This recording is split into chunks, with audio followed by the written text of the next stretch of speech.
Hello and welcome to Merlin's Manor. Today I'm giving my thoughts on Santa's Workshop 2nd Edition, which is published by Elf Creek Games. The main mechanisms in Santa's Workshop are worker placement and set collection, with some minor engine building like nature in the advanced mode. I say engine building light because it's not actually what I would classify as an engine builder, but it does have some aspects of unlocking ongoing discounts, extra resources, and extra points when performing certain actions that gives the game an engine building light feel. The game plays 2 to 5 players, and so I'm going to get into my review, but before that I'm going to go a brief gameplay overview. There are 2 modes of play, standard and advanced. Both employ worker placement, building presence by collecting resources, and collecting sets of reindeer. I'll go over the standard mode first and then explain what the advanced mode adds. The standard mode is played over 6 rounds, and at the 3rd and 6th round, players will score points based on who has built the most ornaments and presents. The built presents go away when this competition takes place, but those ornaments will stay and count towards the next scoring period as well. Each round, you will place elves into various spots to gain benefits. These locations here allow you to gain resources in the amount listed on the board. The first person to go there will get less resources, but they'll be able to score points when other elves go there. You will use these resources to construct presents that you're going to get from this area and start with 2 of them. And you're going to want to have these resources on there. If you can't take all of the resources, the extra resources will go to this area. And if somebody goes there, they can claim all the resources that are currently in that area. You start with 2 presents, but you can get more presents by going to the mail room here. When you fulfill a presents requirement, you immediately score points as indicated on the card. And then you flip the card over to indicate it has been scored. You can also go to the stables to gain a reindeer. Reindeer score points for collecting different reindeer, which is indicated on this board here. The more different reindeer you collect, the more points you will get. Rulebook has a discrepancy in the first print run, but the board has the proper intended scoring. Finally, you can go here to place an ornament on your tree.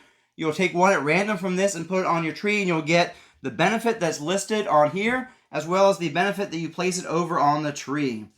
And so if I did that, I would get metal and a blueprint. And from now on, you have an ornament towards winning the competition for ornaments and presents.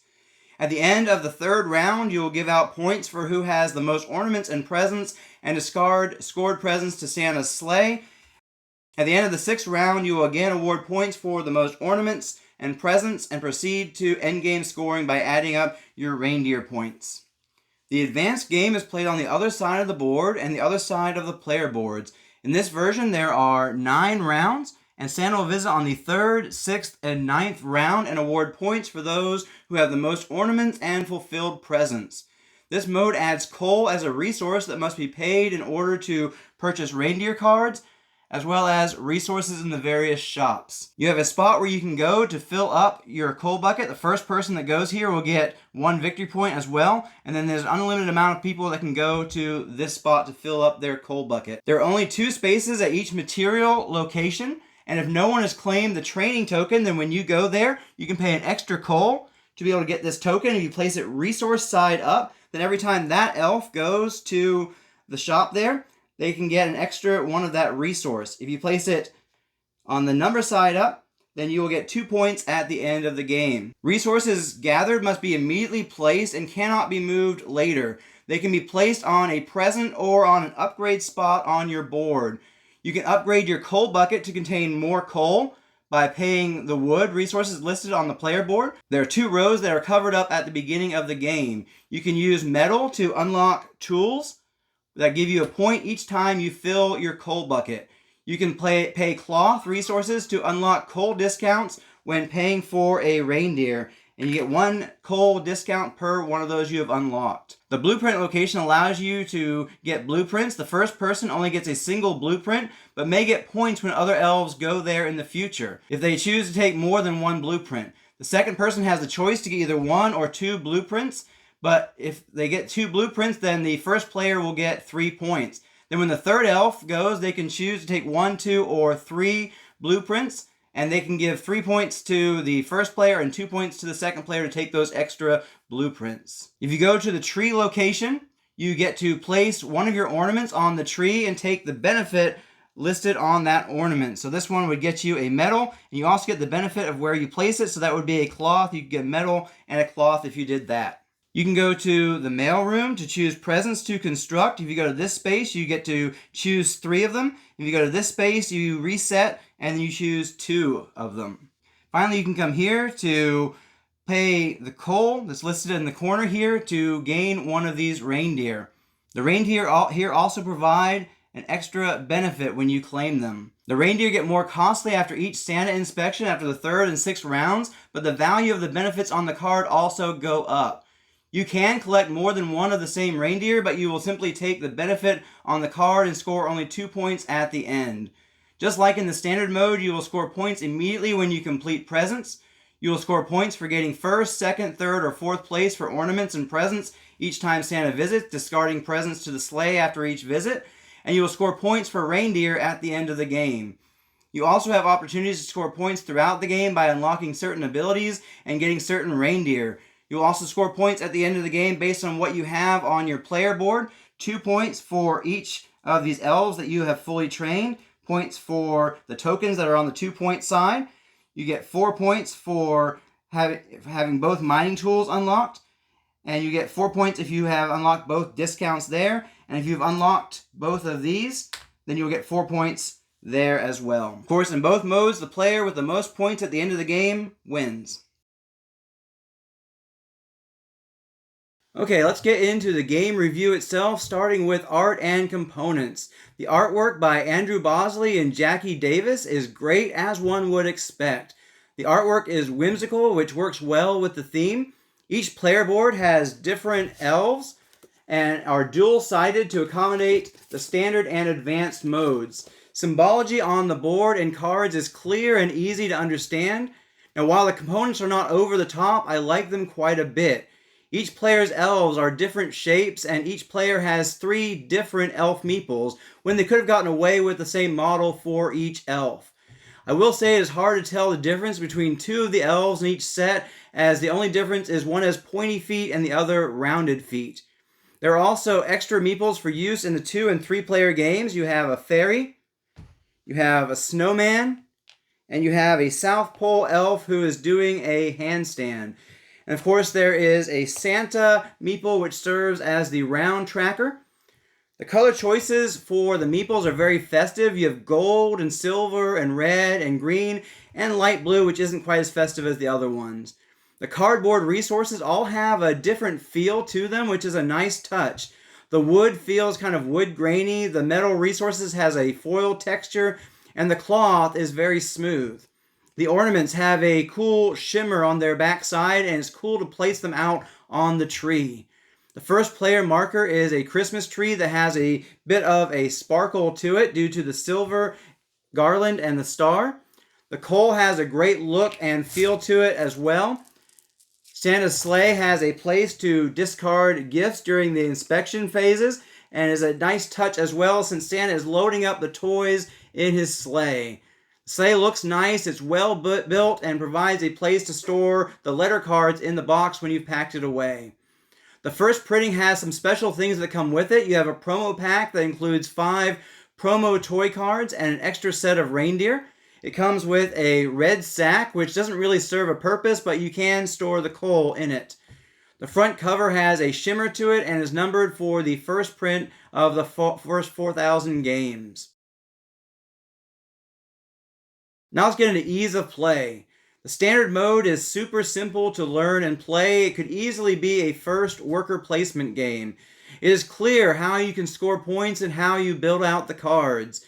The advanced mode adds some complexity to the game, which can seem a little overwhelming at first, but everything is pretty logical and easy to follow after you get going. If you learn the standard mode first and then work into the advanced mode, that can cushion the difficulty involved in learning the game as well. Overall, I would say even the advanced mode is a medium-light game at most, but with so many spaces to learn and applying the added rules of spending coal and the reindeer powers, it could overwhelm some gamers at first. We taught our 10-year-old daughter the standard mode first, and then she was able to pick up on the advanced mode in her second game very easily.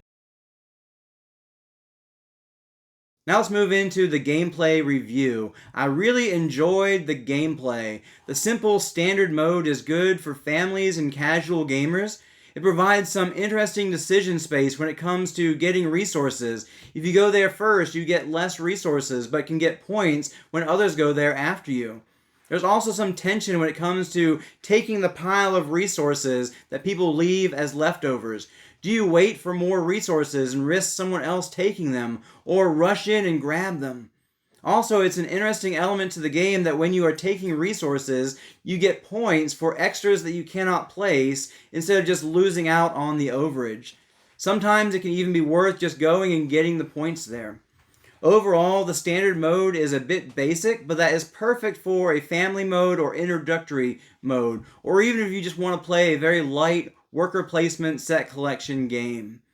The standard mode is also very quick to play. It'll probably run you about 30 minutes. Now there is an element of building up bonuses in the advanced game that it gives it a bit of depth to the strategy as people vie for training tokens or unlock various areas on their player board. The first player marker only moves if someone goes to the tree area and claims it, and then it must move to someone else, so someone cannot just go there each round to keep it, which gives others an opportunity to take it every round instead of the same person grabbing it each round. There are incentives for going to certain areas first, getting a point or potentially getting 3 points each time someone goes to the blueprint area after you if they get more than one blueprint. This also provides an interesting choice when an opponent is already on the blueprint spots. When you go to that second or that third spot, you can get just one blueprint, then the others don't get points. Or you can get more of those valuable blueprints that you need to complete toys and allow your opponents to score 3 points in the first position and 2 points in the second position. There are several things to focus on in order to gain the victory. Do you take the low-scoring toys and put out ornaments every opportunity to heighten your chances of winning the 8 points at each inspection? Or do you go for the pricier toys and not be as competitive in the inspection competition? Do you rush to unlock extra space in your coal bucket, or rush to unlock tools to get an extra point when you're refilling your bucket, or use cloth to get discounts on your reindeer? With only 3 workers each round, or 4 in a 2 and 3 player game, you can't do a lot each round, so you'll have to prioritize certain things over others. You also can spend a good bit of the early game focused on building up a bit of an engine but falling behind in points, or you can slowly unlock things while also focusing on scoring points in that early game. Also, how much do you focus on getting unique reindeer versus other scoring opportunities? If you don't go all in on the reindeer strategy, it's not going to pay off nearly as well, as they have a slow build-up in the point value for those early amount of reindeer and a strong finish as you start getting 7, 8, and 9 unique reindeer. This is quite a fun and fairly light worker placement game with a decent depth of strategy to it. While it's not a super complex game that's going to have you min-maxing at every turn, it is a good Christmas-themed game that is fun to play. The 2 and 3 player changes to the advanced mode work well to tighten things up for the lower player counts. In both 2 and 3 player games, players get an extra worker, allowing you to do more, but also increasing the fight over spaces as you get to place your 4th workers. In a 3-player game, one of the 3 reindeer spaces is blocked, so only 2 elves can go tend to the reindeer each round. In a 2-player game, the reindeer areas are opened back up to 3, but the second ornament location is closed up. Only the one which offers the first player marker is open, which adds its own push and pull to the game, because if you go there when you already have the first player marker, you're going to be giving it to the other player. And so do you go there to put the ornaments, or do you wait till the other person's done it every other round there? Also, whenever you go to one of the material shops, you place a meeple of an unused color on the other location at that shop to block it off, and each shop will then only be used once each round in a 2-player game. These adjustments really work well to keep the game tightened up at the lower player counts, adding a similar tension to the game as with the 4-player count. We have not played it at the 5-player count, but I feel I would not like it so much at that count because it becomes super tight and would probably drag on longer than is ideal.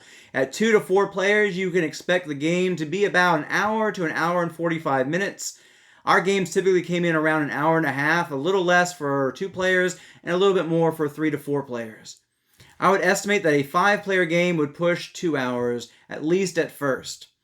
The main reason I'm unsure about 5 players is the tightness of the available spaces and that fight over the 3 training tokens each round, which already go quick in a 4-player game. I felt the game played equally well at 2, 3, and 4 players due to the adjustments at each count to tighten up the competition for spaces at those lower player counts.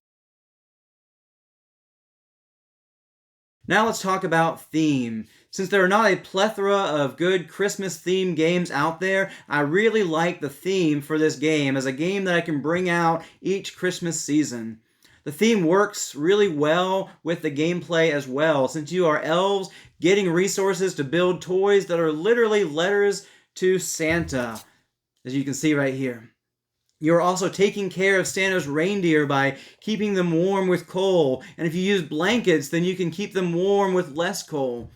As it gets closer to Christmas, it will require more coal to keep those reindeer warmer, as it's getting a little bit colder at the North Pole. I found decorating the tree to be a nice touch as well. Now let's talk about replayability. As a game that will probably get pulled out for 1 month out of the year, I feel there's quite enough replayability in this game to satisfy such a spread out period of play. Different toy cards are going to come out each game and at different times for each game. Now you will see all of the reindeer each game, but they will come out in a different order each time.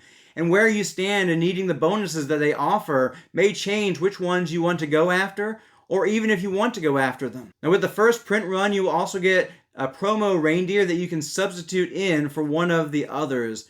And they come in sets of 3 for the advanced game and 2 for the standard game.